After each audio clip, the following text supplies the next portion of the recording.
string, papers, and stories. This Flexagom is really a nice little toy to make. One easy way to make it is to get a strip of paper the same width as a ruler, so cut it to be the same width, and then you wind the strip of paper very carefully around the ruler.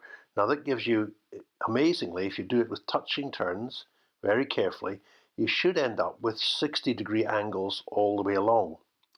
Now this won't give you the whole of the folds that you need, but it'll give you enough so that you just have to add another fold between these two to make the triangles. So wind them all the way along the ruler. You're only going to need 10 squares altogether.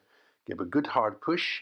When you take them off, you'll have the creases there, and you'll see what you do next. You take it off and then get the creases. They're not all there, as I said, but every second one is there, and all you have to do is to just fold up one by one the diagonal creases across, and you'll find you've got a whole row of triangles upside down and the right way up and so on. So to make the Flexagom rather, you need 10 triangles in a row, and the fold is like this. You're going to have them go along and then fold up the back with two sticking out, then along and fold up the back with two sticking out, just like this. Watch carefully. So fold up like this, then fold this one up the back with two sticking out. That's it, two across the way, two sticking out there, and fold up the back, and that's it. You've done it. You're all ready just to stick the ends together. So it's just a very simple one, this. But a prick stick on here, and this will stick the two bits of paper together, the 10th and the first triangles. Try not to get any prick stick on anything else, because you're going to have to flex this and open it.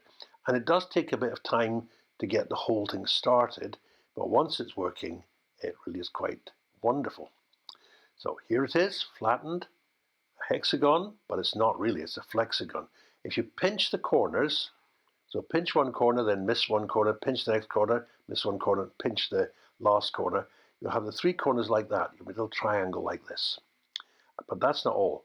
If you carefully open out the top, it should flatten out again.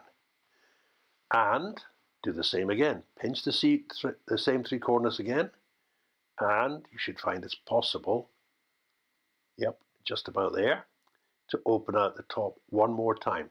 Because this is new, it's quite difficult to open, but once you've used it a little bit, you'll find it begins to open very naturally. Here's one that I made a little bit earlier, and I put some decoration so you can see what's happening. So we can fold it up the same three corners, and then open out the top and get a different color. And open out the top, and we get some different patterns. And so it goes on in a circle. That's continuous, round and round. And so you're getting three different patterns you can see there. But if you stop and turn it over, you can get a fourth pattern. Now this was discovered by a man called Arthur Stone in 1939. He was in America listening to a lecture, and he had cut a strip from his English notebook to try and fit the notebook into the American binder that he got. And then he started playing around with a strip and came up with these triangle folds, and then discovered this thing called a flexagon. Well, they began to study this with some other students, and they wrote learned papers on it, and there's all sorts of trihexagons and amazing things you can do that are even more complex. But we'll just start with this one, and maybe you want to try something out before I show you some more, but I will later on show you more amazing flexing hexagons. Okay, that's it. Amazing. Round and round it goes. The Flexagom.